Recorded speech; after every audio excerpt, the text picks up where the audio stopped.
દાદા તમારું નામ શું છે? સત્કરભાઈ હોરા. વાહ, અને તમારી ઉંમર કેવડી છે? 80 વર્ષ કાઢીને ગયા રેકડીમાં.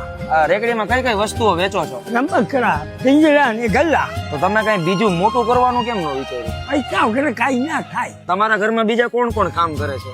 3 છોકરા છે. તો ઈના હોવા છતાં તમારે આવડી ઉંમરે કામ કરવું પડે છે? ના પાડે છે, હું તો એ કરું છું. શરીર દુબળું છે, પણ તાકાત છે, ડોક્ટર છે, કોઈ જાતની બીમારી નથી. પેલા શું કામ કરે? અને આજ પહેલેથી આમાં જ? પહેલા જ બચપન से જા. હું જવાનીમાં દિલ્હી કલકત્તા જતો માલ લેવા.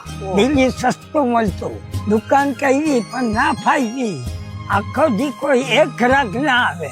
થોડો હરો તો ગ્રાહક ભટકે. કઈ કઈ જગ્યાએ છે ફેરી મારો તમે? અને ધર્મીનગર રોડ, જંકશન, ત્યાં મોતી બજાર, પટેલવાડી. તમારે કોઈને લેવી હોય આવી રીતના કઈ ચીજ વસ્તુઓ દાદા પાસેથી, તો એકવાર જરૂરથી મુલાકાત કરજો. બાકી મોટિવેશન તો બહુ મળશે દાદા પાસે તમને.